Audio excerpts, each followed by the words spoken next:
I am the sole resident and owner of Kavik River Camp. In order to run a business, I have to cater to the people in the season that they're roaming around. I need to make enough revenue to support the camp and get ready for the next year. In Alaska, survival isn't guaranteed. It's earned every single day. For years, the cast of Life Below Zero lived on the edge, pushing the limits of isolation, cold, and human endurance. But now, rumors of death have surfaced, and the line between rumor and reality has never been colder. Who's still out there? Who did we lose? And what really happened beyond the cameras? Before everything else came into question, Life Below Zero stood out as something truly different. And maybe, if we look back at that legacy, we'll start to understand why it still hits so hard today. The legacy of Life Below Zero. Alaska is a place where nature doesn't make room for mistakes. The weather doesn't care who you are, and the land demands respect. Since 2013, Life Below Zero has taken viewers straight into that harsh, remote world, far from the comfort and the modern era. This isn't a scripted adventure or a wilderness game show. There's no cash prize, no eliminations, no celebrity guests. It's real life, filmed as it happens. The series follows people who live in some of the most isolated parts of Alaska, not for thrill or fame, but because it's the card they've been dealt with. The cold is real, and danger is more real. Every episode drops you straight into the brutal heart of the Alaskan wild. Frozen rivers stretch for miles. Storms tear across the land without warning. The snow never stops, and the sky feels so wide. It's almost suffocating. You witness the raw moments most of us will never face. Carving through ice just to get water. Chasing dinner across the snow by snowmobile. Patching a roof as the blizzard closes in. There's no rescue crew, no second chances. Out here, if something breaks, you fix it. If the generator dies, you figure it out, or you freeze. But what makes Life Below Zero different isn't just the survival aspect. It's how quietly powerful it is. There's no need to hype things up. A broken snowshoe can be as dramatic as a bear encounter if it means you can't get home. A missed hunting shot can mean no food for the week. That's the kind of pressure Life Below Zero captures so well. It doesn't need big moments or loud drama to hook you. Instead, it's the quiet tension, where even a small mistake can mean real trouble, that keeps you watching. The film crew deserves credit too. Shooting in conditions where batteries freeze in minutes and daylight barely shows up is no joke. They haul gear across snowfields, dodge wild animals, and still manage to get these breathtaking shots of real life unfolding in brutal environments. This level of commitment is rare. That's what makes the show feel real. It doesn't fake the struggle or dress it up. It simply shows life as it is, and that's exactly why it hits so hard. At its heart, Life Below Zero is about people living with what they've got, where they are, and making it work, even when it shouldn't. You see, most of us will never live off the grid, but watching someone trap, fish, and build everything by hand taps into something we all understand, which is the need to survive, the pride in doing it yourself, and the quiet joy in mastering a world most would run from. The show also got a lot of people talking about how we live, how much we actually need as humans, and what it means to respect nature instead of always trying to control it. Viewers started looking into traditional skills, like making tools or preserving food. It reminded people that independence isn't outdated, yet rather still powerful. Over the years, Life Below Zero became something bigger than a documentary. It turned into a show of what life looks like without shortcuts. There's no app to hunt your food. No delivery when the snow is 6 feet deep. It's all on you. And watching people face that kind of life without complaint, back up and without excuses hits differently. It wasn't about shock value. It was about reality and the quiet strength it takes to live it. That's the legacy of Life Below Zero. The wilderness gave it all the drama it could ever want. Now, surviving in the Alaskan wild is one thing, but when the cameras stop rolling and rumors start spreading, the questions get a little harder to shake. Danger is real, but what about death? Alaska doesn't give second chances. One wrong move, one broken piece of gear, one bad call in the middle of nowhere, and that could be potentially fatal. That's the reality the cast of Life Below Zero signed up for. We've seen them cross frozen rivers with packs on their backs. We've watched them build shelters in the wind, skin caribou in freezing temperatures, and repair busted snowmobiles when getting help is hours or days away. It's easy to admire from a distance, but when you take a closer look, you realize that any of those scenes could go sideways in seconds. Out here, getting lost can mean never being found. One slip on the ice, and a person could have hypothermia. One misstep while hunting, and now you're face to face with a grizzly that doesn't back down. There are no hospitals nearby, no ambulances ready to roll. The dangers are actually very real, and they're everywhere. And this is where the questions begin. When you watch a show like Life Below Zero, you can't help but wonder, has anyone ever not made it back? When you live that far out, when you're constantly pushing against the edge, what happens when the wild finally pushes back harder? Over the years, fans have started to ask those exact questions, causing the rumors to spread even more. Posts started popping up in online forums, threads on Reddit, TikTok videos claiming one of the cast members had died. Some were vague, others called names. There were screenshots, dramatic captions, and breaking news headlines that made it seem like the worst had happened.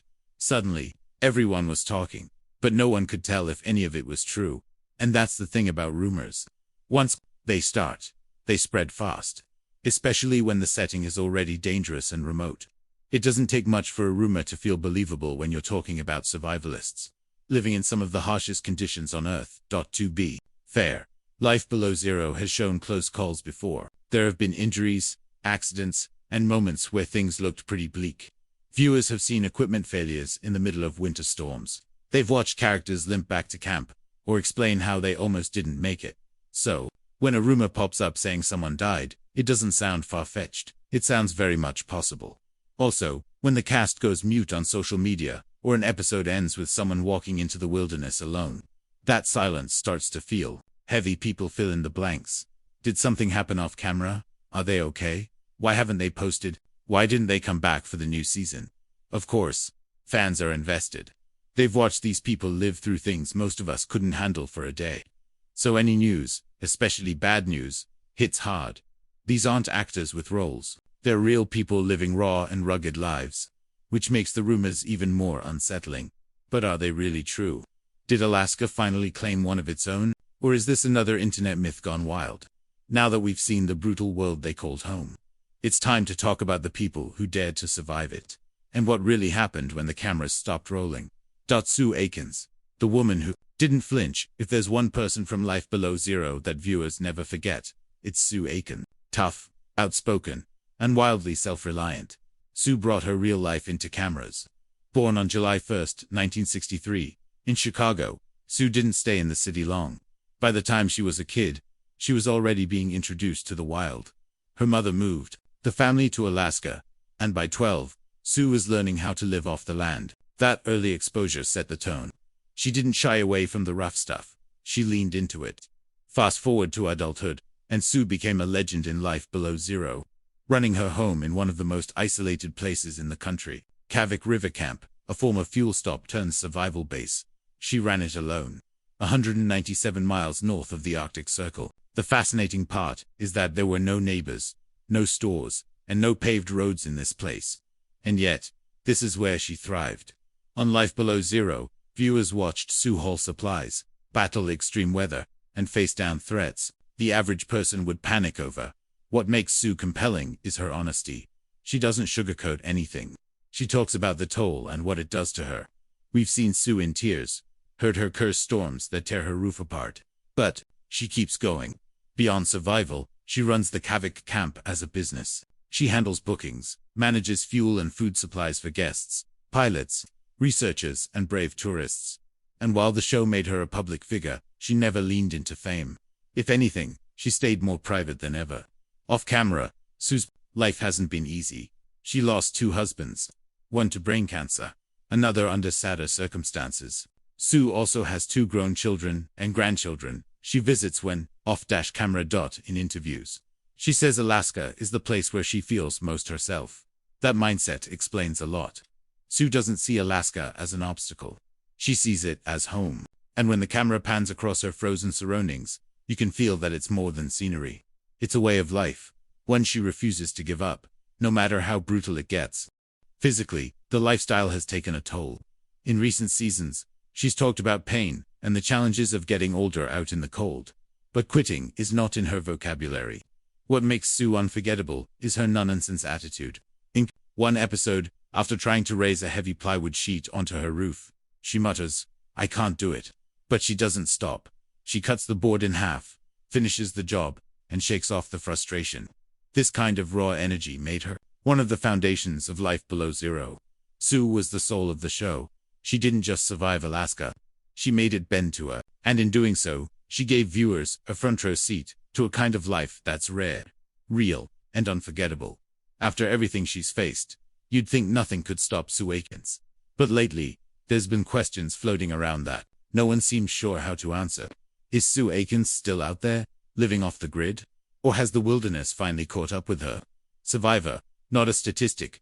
Sue Aikens is one of those rare people who seem almost untouchable by the harsh realities of life in the Alaskan wilderness. Back in 2007, Sue faced a challenge that would have broken most people.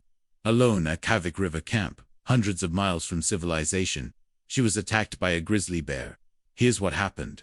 Sue was near her camp at the Kavik River when she noticed a male grizzly bear burying caribou carcasses near her camp. These carcasses were a problem because the area doubled as a helicopter landing pad, so she knew she had to move them. One day, while fetching water from the river, she had to put down her rifle to operate the pump with both hands. That's when the bear, hiding just out of sight on the riverbank, launched an attack. He grabbed her, dragged her into the tundra, and began what Sue calls an alpha push. Alpha push is a bear's way of asserting dominance rather than hunting for food. Sue's quick thinking was what probably even saved her life. Instead of fighting back immediately, she played submissive, which confused the bear. She explained it like this. The bear was basically saying, "I'm going to kick your butt, unless you give it to me willingly." By acting like she was backing down, she earned some points on the bear's alpha scale, making it less likely to escalate the attack. Still, the bear bit her head and dislocated both her hips, dragging her around violently. The injuries were severe open wounds, dislocated hips, and deep bite marks on her skull.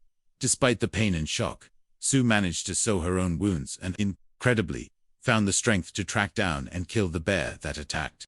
Chip and Agnes Hailstone, life beyond the Arctic Circle out, where the sun barely peeks over the horizon in winter, and the cold bites harder than anywhere else. Chip and Agnes Hailstone have built a life that's both tough and deeply rooted. For generations, they've lived near Nurvik, along the Kobak River, just north of the Arctic Circle, where their story highlights family, culture, and the preservation of traditions. Rather than just survival, let's start with Chip. Born Edward V. Hailstone in Kalispell, Montana, he moved to Alaska in 1988 at the age of 19. What was supposed to be a short adventure turned into a lifetime commitment.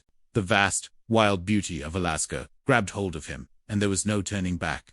There, he met Agnes, a woman raised by the Inupiaq people, deeply rooted in the land and its traditions. Together, they built a family and a life that blends old customs with the daily demands of the Arctic. Together, the couple have 7 children, Kuton, Tinmiak, Iriktok, Caroline, and Mary, as well as 2 sons, Douglas and John, from Agnes's previous marriage. Chip and Agnes believe teaching their children these survival skills is more than practical. It's a way to keep their culture alive. Watching their children master the skills of trapping, food preparation, and seasonal adaptation reveals a narrative of legacy that goes beyond mere survival.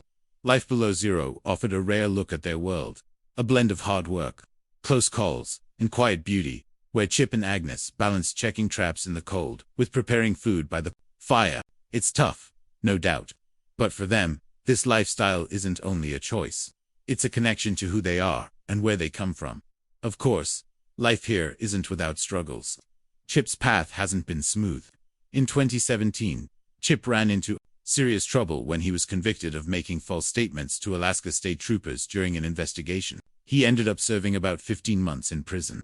But after his release in 2018, Chip resumed his defining work, while Agnes ensured the family's stability. Navigating uncertainty together. One of the most striking things about Agnes is her chin tattoo, a mark of Inupiaq heritage she received as a young woman. It's more than decoration. It's a symbol of maturity, hard work, and pride in her culture. That tattoo represents a deep respect for the traditions that guide their lives, and the importance of passing those values down to their children. Today, Chip and Agnes continue their life in Nurvik, surrounded by family and the land they love. Even as the world changes around them, they remain tied to the rhythms of nature, the lessons of their ancestors, and the unspoken bond that comes from living close to the earth. Jessie Holmes, moving forward. Let's turn to a man whose story is full of unexpected twists and a connection to the wild that runs deep. Jessie Holmes. Born in a small town in Alabama, Jessie packed up his life and headed to Alaska, chasing a dream few dare to chase. Settling in the tiny town of Nenana, Jessie embraced a way of life far from the comforts of home. He wasn't merely surviving the Alaskan wild. He was living it, raising over 40 sled dogs and carving out his place in one of the toughest environments on Earth. On Life Below Zero, Jessie's story has unfolded as a powerful mix of grit, quiet strength, and raw connection with the land. His days are filled with training dogs, building shelters, and battling the unforgiving cold. Viewers have watched him face challenges head-on with a steady calm, making him one of the show's most respected and beloved figures. Then, there was a moment that tested everything. In late 2022, while helping clean up after a fierce storm in Golovin, Jessie suffered a serious accident.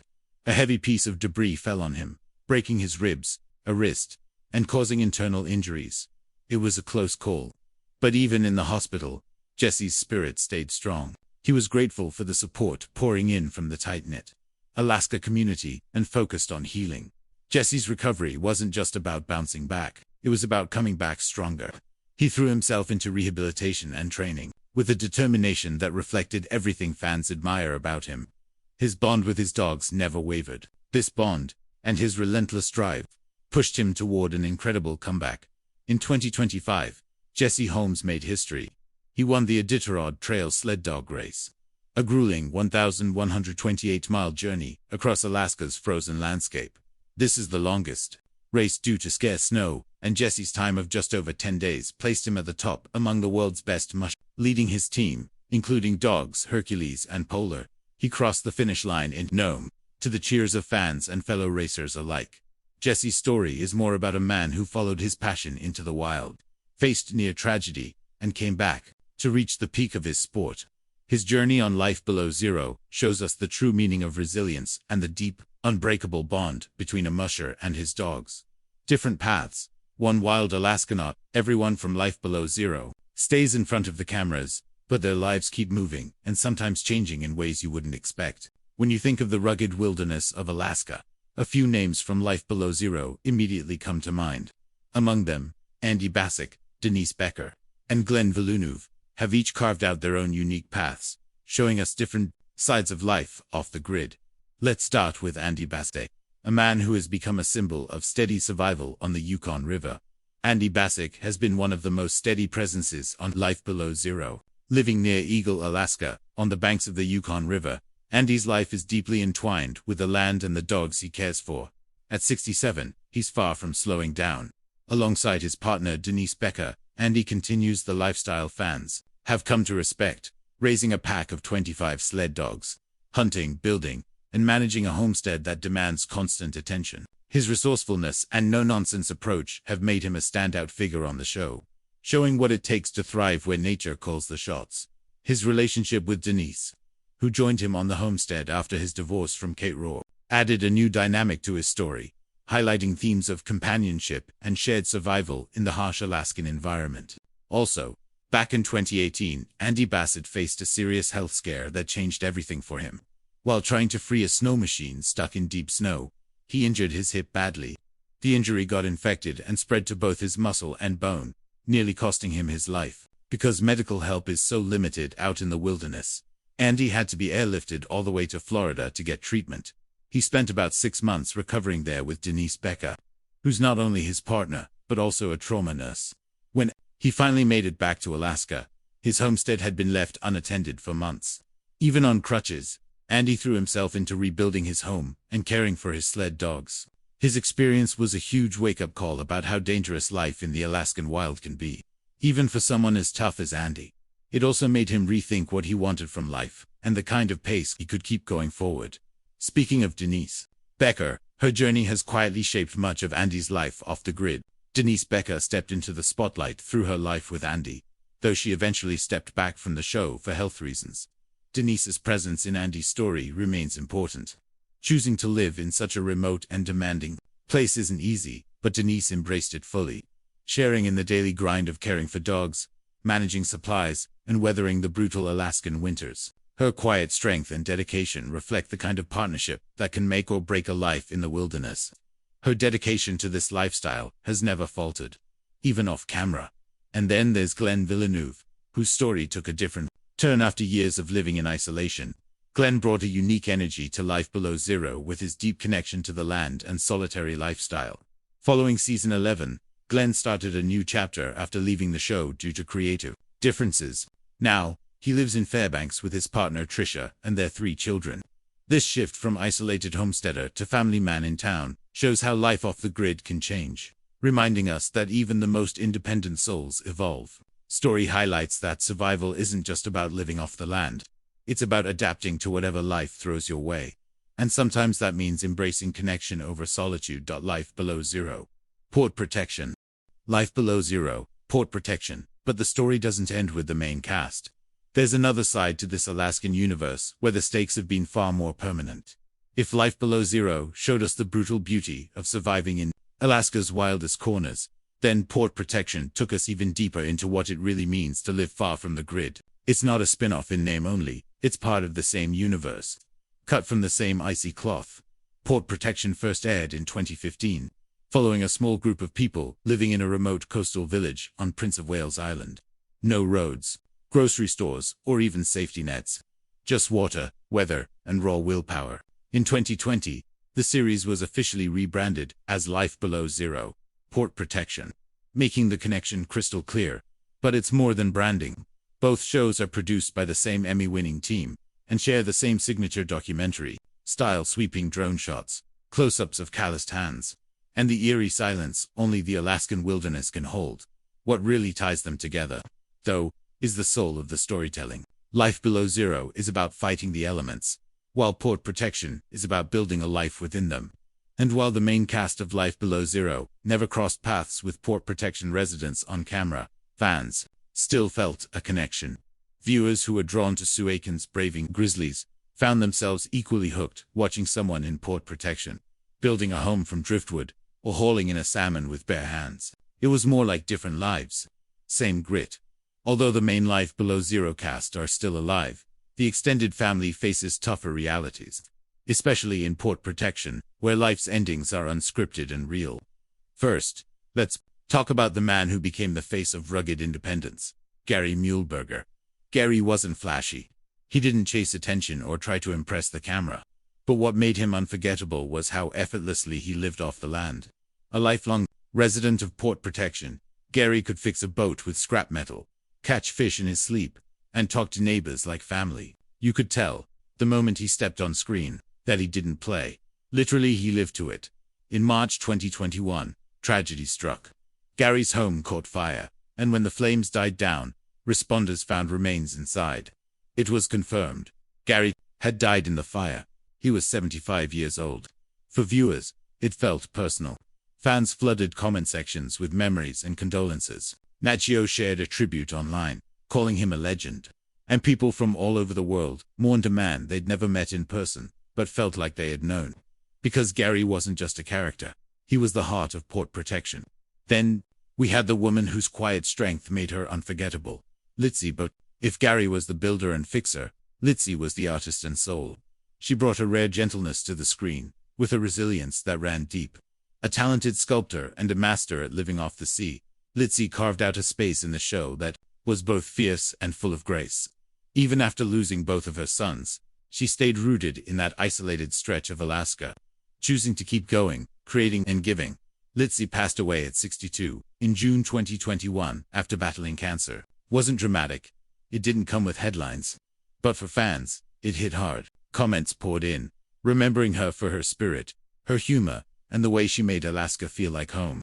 She wasn't loud, but she was strong, and she never needed to prove it. These weren't plot twists. They were real people who lived lives, and lost them too soon. And in that corner of Alaska, you can still feel them.